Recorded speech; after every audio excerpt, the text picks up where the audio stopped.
So, Praveen పగడాల, pastor Praveen పగడాలని ఈరోజు సికింద్రాబాద్‌లోని Baptist చర్చ్‌కైతే తీసుకొచ్చారు. ఆయన మృతదేహం సందర్శనార్థం ఇక్కడే ఉంచారు.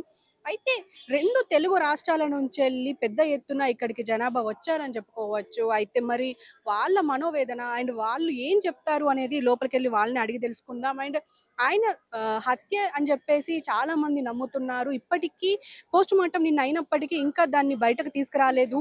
అండ్ ఇప్పుడు దీనికి సంబంధించి అసలు ఇంకా ఏమైనా క్లియర్‌గా చెప్పే అవకాశం ఏమైనా ఉందా? లేదా? అని జెప్పేసి కూడా చాలామంది ప్రశ్నిస్తున్నారు. అండ్ ఇంకో పక్క ఇటు వాళ్ళ కుటుంబ సభ్యులు గాని, వాళ్ళ అనుచరులు గాని ఆయన ఎక్కడెక్కడైతే ప్రవచనాలు చేశారో ఆహ్, ఆయనని ఇష్టపడేవాళ్ళు ఇక్కడికి వచ్చి ఇప్పుడు 2 తెలుగు రాష్ట్రాల ప్రజలు ఇక్కడికి వచ్చారంతే చెప్పుకోవచ్చు. సో, ఏదేమైనప్పటికీ మరి మనం లోపలికెళ్ళి వాళ్ళని పలకరించే ప్రయత్నం చేద్దాం. మరి వాళ్ళేం చెప్తారనేది. సో, ఇప్పుడు ప్రస్తుతం ఇక్కడ మహిళలున్నారు. వీళ్ళని కూడా అడిగి తెలుసుకుందాం. అమ్మ, పాస్టర్ గారి గురించి చెప్పాలి అంటే మీరేం చెప్తారు?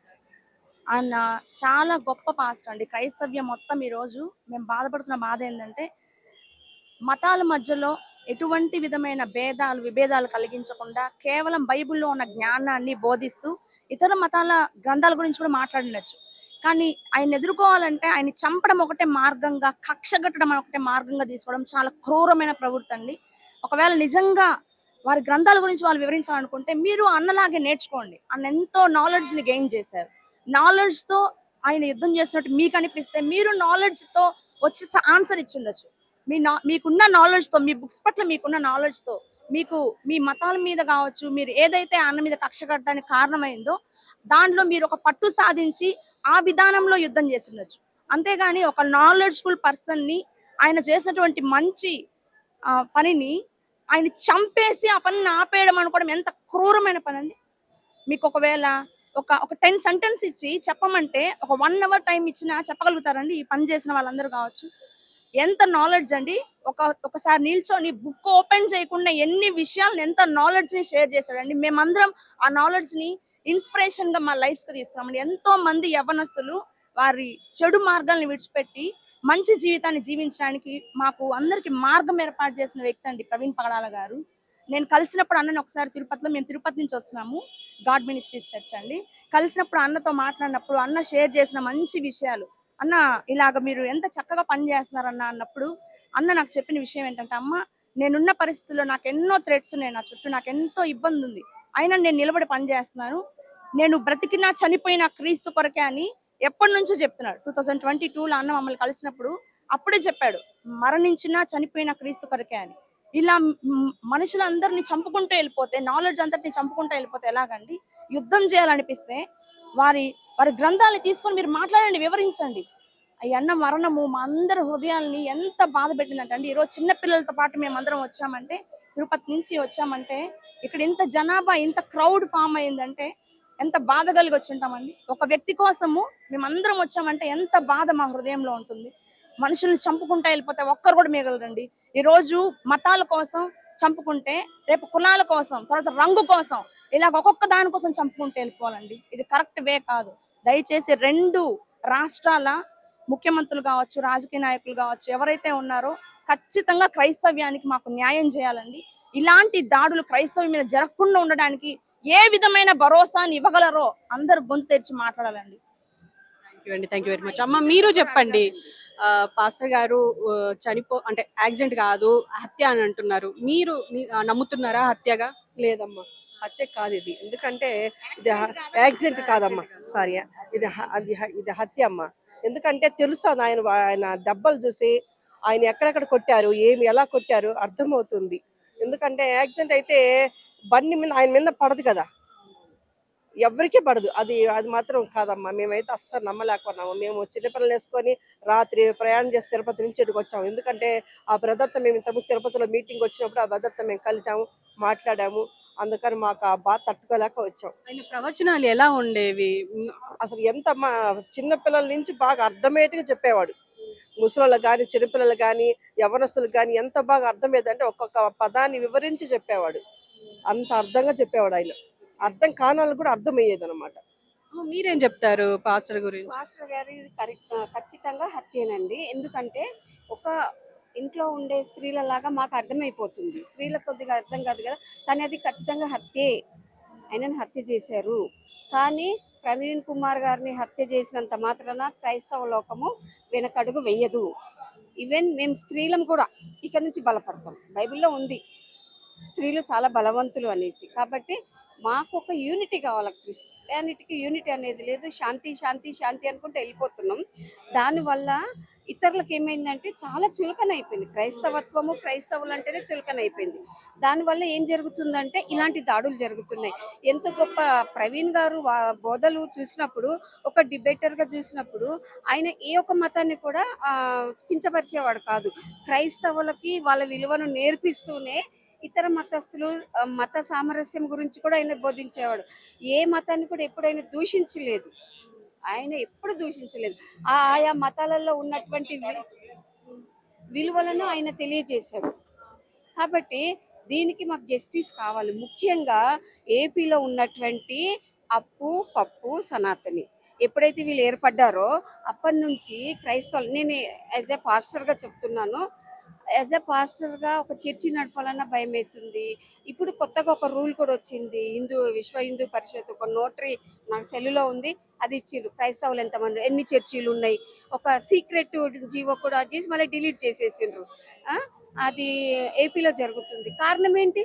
ఎందుకు క్రైస్తవుల గురించి ఒక్క ప్రభుత్వము కొన్ని జీవోలు ఇచ్చినప్పుడు ఈ జీవో ఎందుకు, జీవో ఇది ఎందుకు అని అన్నప్పుడు వీళ్ళు సీక్రెట్గా ఇలాంటి ఎందుకు, ఈ విశ్వ హిందూ పరిషత్ అనేది అలాంటి జీవోలు వేసి పల్లెటూర్లలో ఎన్ని చర్చిలు ఉన్నాయి, ఎంతమంది పాస్టర్లు ఉన్నారు, ఎంతమంది హిందూస్ యేసుప్రభువుని నమ్ముకున్నారు, వాళ్ళలో స్టాండర్డ్గా గట్టిగా నిలబడేది ఒక 5 మెంబర్స్ ఎవరు అనేది ఇవన్నీ అనవసరం కదండి. అంటే ముఖ్యంగా ఇప్పుడు ఏపీలో క్రైస్తవ మతాన్ని అంటే అణిచివేయాలని ప్రయత్నాలు జరుగుతున్నాయి. ప్రయత్నాలు కాదు, చాలా గట్టిగా జరుగుతున్నాయి. అది కూడా ఎవరు, చిన్న చితక లేదా పల్లెటూరులో ఉండే నాయకుల వల్ల కాదు. ఇప్పుడు నేను చెప్పాను కదండి వాళ్ళ పేర్లు, నేను చెప్తున్నాను. అప్పు, పప్పు, సనాతని. పెద్ద పెద్ద ఇప్పుడు సీఎం లాంటి వాళ్ళే ఇప్పుడు మిమ్మల్ని అణచడానికి ప్రయత్నాలు జరుగుతున్నాయి. కరెక్ట్. ఇదైతే ధైర్యంగా చెప్పగలుగుతాము. మేము హతసాక్షులు అవడానికి కూడా మేము వెనకడుగు వేయము. దేవుణ్ణి ఎప్పుడైతే మేము నమ్మి ఆయన నామంలో మేము రక్షణ పొందుకున్నామో మేము అప్పుడే హతసాక్షులంగా మేము సిద్ధపడుతున్నాము. ఒక లేడీ పాస్టర్గా కూడా నేను రెడీ. కానీ ఈ యొక్క అణిచివేతను ఇంకా స్టాప్ చేయాలి. ప్రవీణ్ గారి మరణంతో ఆయన ఒక మార్గం చూపెట్టారు. ఎందుకంటే క్రైస్తవులకు ఐక్యత లేదు. సరే, ఎక్కడ కూడా బైబిల్ ఏం చెప్తుందంటే వాదించండి, ఒక సమస్య ఉన్నప్పుడు వాదించాలి, కానీ పాపం చేయకూడదు. కానీ ఏ క్రైస్తవుడు కూడా పాపం చేయడండి, కానీ వాదిస్తాడు. ఈ ప్రవీణ్ గారి విషయంలో మేము వాదనకి రెడీగా ఉన్నాం, ఎంతవరకైనా రెడీగా ఉన్నాం. మాకు గవర్నమెంట్ ద్వారా ఇప్పుడు కొత్తగా ప్రవీణ్ గారు తాగి ఉన్నారండి, ఇంత నిజమండి, అంత దైవజనుడు తాగుతాడా అంటే? ఇది అక్కడ అది ఉంది, టోల్ గేట్ దగ్గర ముందు ఆయన మీద అటాక్ జరిగి ఆయన మీద అది ఉంది, అది డూమ్ లైట్ పగలు కొట్టేశారు. నువ్వు తప్పించుకో, ఎంత దూరం పోతావని అన్నిండొచ్చు నా ఉద్దేశంతో. ఆయన ఏం చేసి మెల్లమెల్లగా వచ్చేస్తున్నారు. ఒకవేళ అక్కడ అటాక్ జరిగినప్పుడు ఆయన మీద ఏదన్నా తాగిచ్చిండొచ్చు. వాళ్ళు ఎప్పుడు డ్రింకర్స్ కదండి, చెప్పలేము. కాబట్టి వాళ్ళు తాగిచ్చేసిన తర్వాత ఆయనను వదిలేసారు. ఎంత దూరం పరిగెత్తని ఆయన వెళ్ళిపోతున్నాడు. ఆ టోల్ గేట్ దగ్గర ఆయన బండి కూడా కొద్దిగా తూలింది, దెబ్బలు కూడా ఉండొచ్చు అప్పటికి. ఎప్పుడైతే దాటిండ్రో అక్కడ ఒక రెడ్ కార్ అని నిన్న చూపెట్టారు ఎస్పీ గారు, ఆ రెడ్ కార్ చిన్న పుష్ ఇచ్చారు, బండి కూడా డ్యామేజ్ కాదు.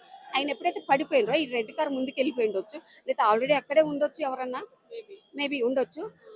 ఉన్న వాళ్ళు లేకపోతే రెడ్ కార్ నుంచి దిగిన వాళ్ళు అక్కడ అటాక్ చేసి అక్కడ చంపారండి మెయిన్. అంతే. అంటే ఇప్పుడు మీరు పాస్టర్ గా ఉన్నారు కాబట్టి పాస్టర్ గారి గురించి చెప్పాలంటే ఏం చెప్తారు? పాస్టర్ గారు చెప్పాలంటే ఆయన మాకు ఈ లోకంలో ప్రభు రాకడ సమీపంగా ఉంది కాబట్టి మమ్మల్ని ఎక్కడెక్కడ ఉన్నాము, ఎవరంతలో వాళ్ళు ఒక స్వార్థంతో కూడా ఉన్నారు. క్రైస్తవులు మనది మనం చూసుకున్న గోళ్ళు ఎందుకు అనుకునే వాళ్ళు ఉన్నారు. ఇలాంటి వాళ్ళని అందరినీ ఐక్యపరచడానికి ఆయన ఒక మార్గం చూపెట్టి వెళ్ళాడు. అంటే ఖచ్చితంగా మీరు ఐక్యంగా ఉండండి. ఇంకా నాకు జరిగింది ఇంకా ఏ సేవకుడికి, ఏ సేవకురాలకి జరగొద్దు, ఏ సంఘంలో ఇలాగ జరగొద్దు, ఏ సంఘం కూల్చబడొద్దు. కాబట్టి మీరు ఇంకా ఐక్యతగా ఉండండి అని చెప్పడానికి ఈ యొక్క ఇన్సిడెంట్ ప్రభు ద్వారా జరిగింది అనుకుంటున్నాం. ప్రవీణ్ గారు ప్రభు రాజ్యంలో ఉన్నారు. మేము ఒక దినం ఆయనను కలుసుకుంటాం, అది హ్యాపీ, మాకు నిరీక్షణ ఉంది. అది thank you very much. So ఇక్కడ మనతో పాటు ఇప్పుడు తిరుపతి నుంచి వచ్చిన చిన్న పిల్లలు కూడా ఉన్నారు. వీళ్ళతో కూడా వచ్చి మాట్లాడదాం. చెప్పండి, పాస్టర్ గారి గురించి చెప్పాలంటే ఏం చెప్తారు? ప్రవీణ్ ప్రవీణ్ పగల అంకుల్ చంపేశారు. అదే హత్యే. అది హత్యనా? మాకు న్యాయం జరగాలి. చంద్రబాబు నాయుడు అంకుల్. అమ్మ నువ్వు చెప్పు, ప్రవీణ్ పగడాల గురించి మీరు చెప్పాలంటే ఏం చెప్పు? ప్రవీణ్ అన్న చాలా విషయాలు ఆయన మాట్లాడిన మాటలు మేము చాలా విన్నాము. ఈ యంగ్ ఏజ్ లో ఆయన చేస్తున్న ఒక ప్రోగ్రామ్ ఎంపవరింగ్ యంగ్ మైండ్స్ అని, అంటే యంగ్ పీపుల్ ని ఎంపవర్ చేయడం, అది ఎంత గొప్ప విషయం. యంగ్ ఏజ్ లో ఉన్న వాళ్ళు ఎంత సొసైటీకి ఎంత ముఖ్యం అనేది ఆయన రెస్పాన్సిబిలిటీ తీసుకొని ఎంతో మందిని చెడుదారిలో ఉంటున్న వాళ్ళని, అంటే ఇప్పుడు ఈ యంగ్ ఏజ్ లో ఎవరు ఎలా వెళ్ళిపోతున్నారో ఆ చెడు మార్గాలు అన్నిట్లో నుండి తీసుకొని వచ్చి వాళ్ళందరి జీవితాలు బాగు చేయడానికి ఆయన ఎంతో కష్టపడ్డారు. అలాంటి మనిషిని చంపేయడం అనేది, అలాంటి మనిషిని అయితే చంపేశారు, కానీ ఆయన చేసిన మంచిని, ఆయన ఇచ్చిన నాలెడ్జ్ ని, ఆయన మాకు ఇచ్చిన ధైర్యాన్ని మాత్రం ఎప్పటికీ చంపలేరు.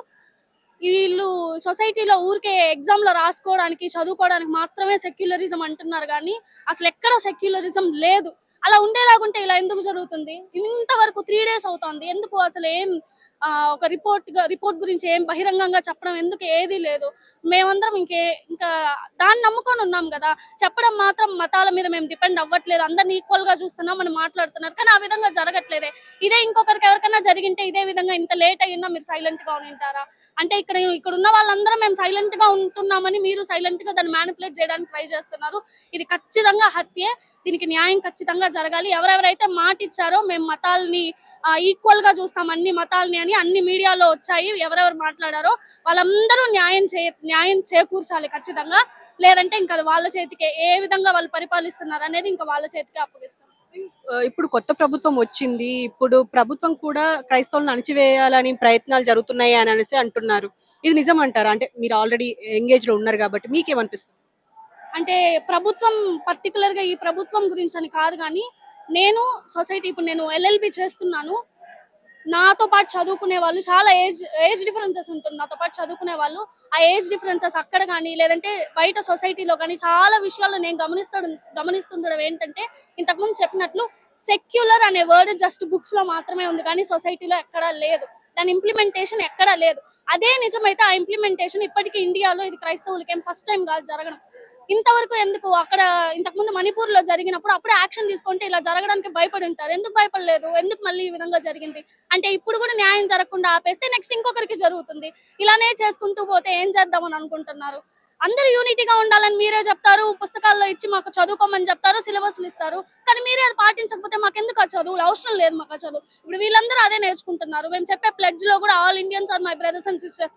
మళ్ళీ ఇంకేంటి బ్రదర్స్ అండ్ సిస్టర్స్ అంటే ఇలానే చంపుకోవడమా? సెక్యులర్ అనే విషయానికి, అనే వర్డ్ కి అసలు పూర్తిగా వాల్యూ లేకుండా పోయింది.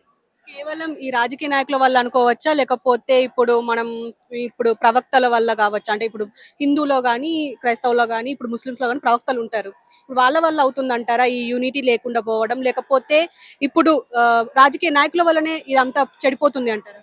అంటే ఓన్లీ ఒక్కరినని తప్పు చెప్పడానికి ఇక్కడ లేదు. మెయిన్ మ్యాటర్ ఏంటంటే ఎడ్యుకేషన్. ఒకవేళ అదే ఎడ్యుకేషన్ కానీ అందరికీ ఉనింటే, ఎడ్యుకేటెడ్ గా ఉనింటే, అందరికీ నాలెడ్జ్ ఉనింటే కానీ ఖచ్చితంగా సెక్యులరిజం అనే దాన్ని మనం ప్రొటెక్ట్ చేసి ఉంటాం. ఎవరికి సగం నాలెడ్జ్ తో వెళ్ళి మేము ఇదే చేస్తామని ఒకరు చెప్పేదాన్ని వెనకాల ఫాలో చేసుకుంటూ వెళ్ళిపోతే అది జరిగే పని కాదు. ఏమైతే ఉందో మన లాలో, కాన్స్టిట్యూషన్ లో ఏమైతే ఉందో, రిలీజియన్స్ కి ఏ ప్రొటెక్షన్ అయితే ఉందో, అందరికి కలిసి ఏ ప్రొటెక్షన్ అయిందో అది చదివితే దాన్ని ఎలా ఇంప్లిమెంట్ చేసుకుంటే అది మా ఏజ్ లో ఉన్న వాళ్ళకి అర్థమవుతుంది. తప్పుదారి పట్టించేస్తే ఇది ఇలానే వాడుకోవాలని తప్పుదారి పట్టిస్తే నెక్స్ట్ మా వెనక వచ్చే వాళ్ళు మేము కూడా అలానే చేసేస్తాం. కాబట్టి ఇది ఒక్కరిని తప్పు చెప్పలేం.